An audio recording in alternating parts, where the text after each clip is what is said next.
特朗普严重考虑换副总统候选人。不出所料，川普找黑利替换万斯。因为贺锦丽成为民主党候选人后，女性选票又成为川普的难题。据传闻，他私下里与黑利有所接触，意图让他接替万斯的位子。这其中的考量，无疑是与贺锦丽成为民主党副总统候选人后的局势变化有关。川普深知，在性别平等的议题日益凸显的今天，女性选民的支持对于选举结果的影响愈发重要。他明白，要想在这场激烈的竞选中脱颖而出，就必须争取到尽可能多的女性选票。因此，他需要一位能够代表并吸引女性选民的副总统人选，而黑利的出现或许能为他带来新的契机。但此举是否真的能如川普所愿，还需观察后续发展才能见分晓。Ladies and gentlemen, please welcome former Governor of South Carolina and Ambassador to the United Nations, Nikki Haley.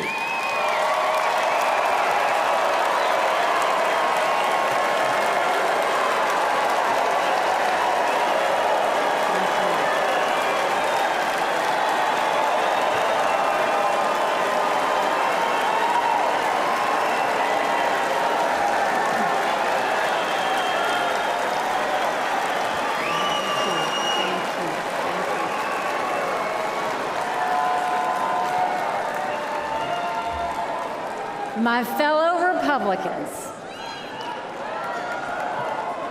President Trump asked me to speak to this convention in the name of unity.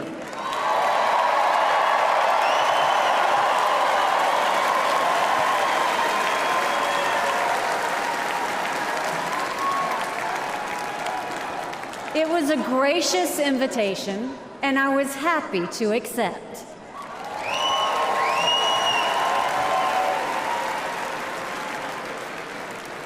I'll start by making one thing perfectly clear. Donald Trump has my strong endorsement, period.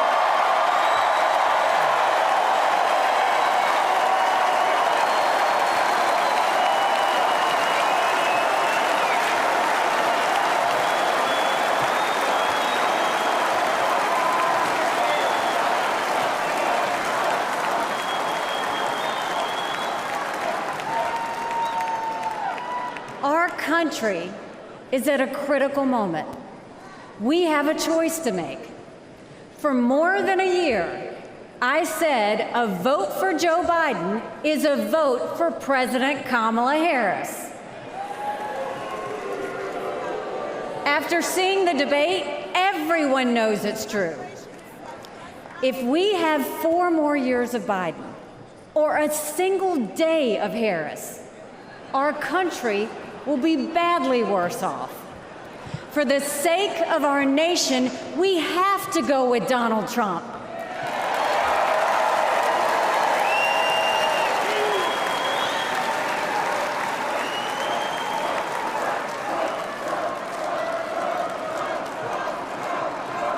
But there's more to it than that. We should acknowledge that there are some Americans who don't agree with Donald Trump 100% of the time. I happen to know some of them. And I want to speak to them tonight.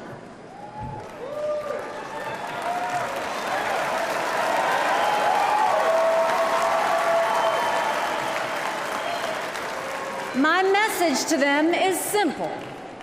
You don't have to agree with Trump 100% of the time to vote for him.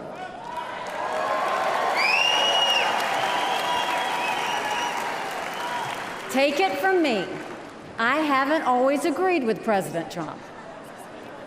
But we agree more often than we disagree.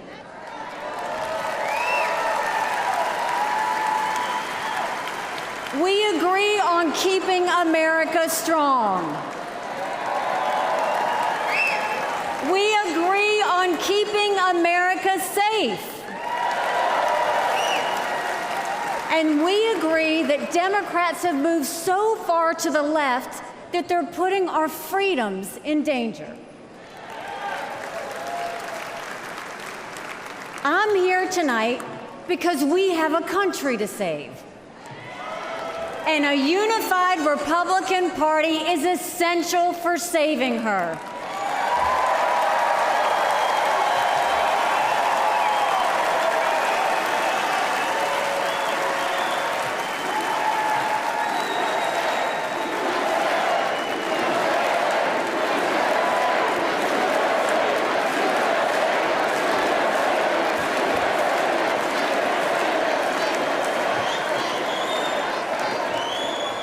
For those who have some doubts about President Trump, I want to tell you a few things about the Commander-in-Chief I know and worked with.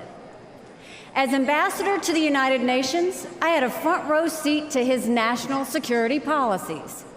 We sure could use those again.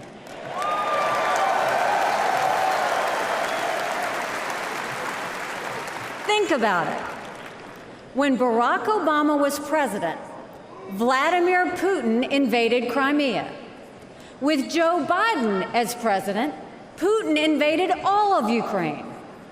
But when Donald Trump was president, Putin did nothing. No invasions,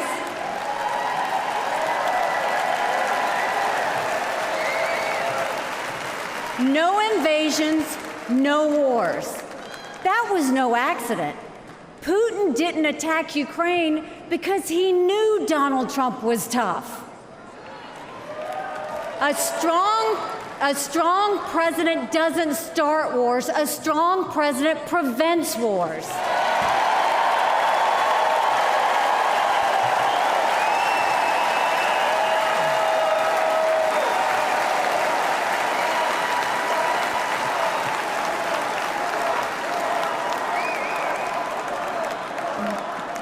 Then look at the Middle East.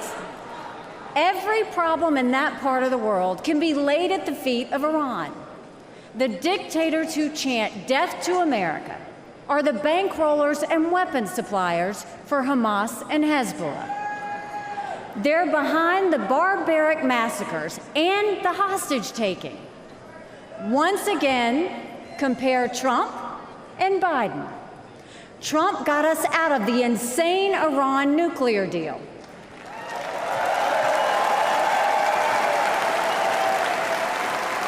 He imposed the toughest sanctions ever on Iran. And he eliminated the arch-terrorist Qasem Soleimani.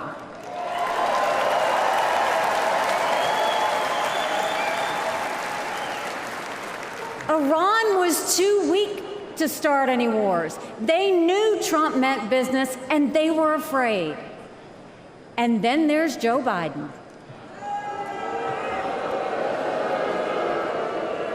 He lifted the sanctions. He begged them to get back into the nuclear deal. He surrendered in Afghanistan. He sent every possible sign of weakness.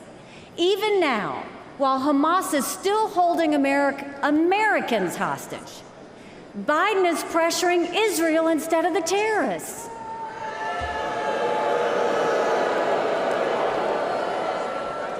Between Israel and Hamas, Donald Trump is clear about who is our friend and who is our enemy.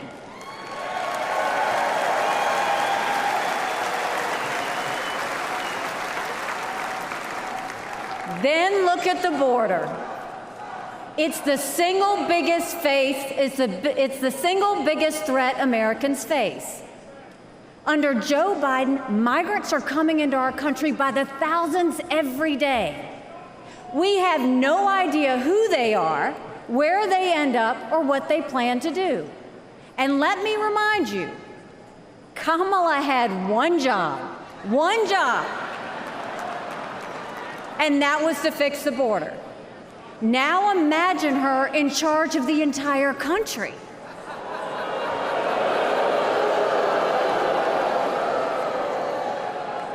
Under Donald Trump, we didn't have the border disaster we have today, and we won't when he is president again.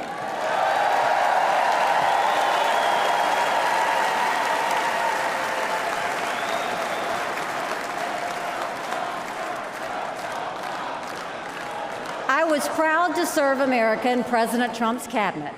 And I'll tell you something you won't hear from the critics. He appreciated advice and input. Americans were well served by his presidency, even if they didn't agree with him on all things.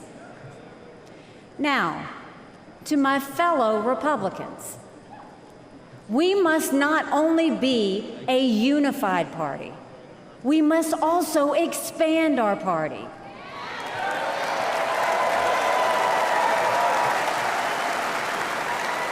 We are so much better when we are bigger. We are stronger when we welcome people into our party who have different backgrounds and experiences. And right now, we need to be strong to save America. This is a defining moment, not only for our party, but for our country. Our fellow Americans are fearful right now. Families are suffering from inflation and wages that don't keep up with prices. Young people are being indoctrinated to think our country is racist and evil.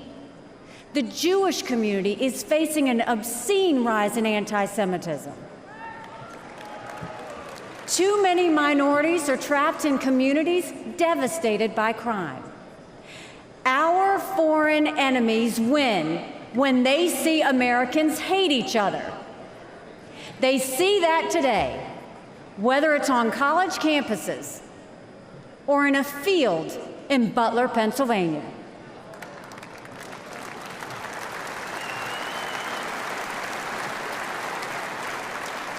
But we can conquer those fears with strength and unity. No president can fix all of our problems alone. We have to do this together. America has an amazing ability to self-correct. In this moment, we have a chance to put aside our differences and focus on what unites us and strengthens our country.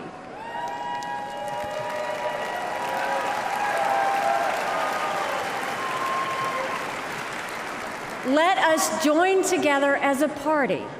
Let us come together as a people, as one country, strong and proud.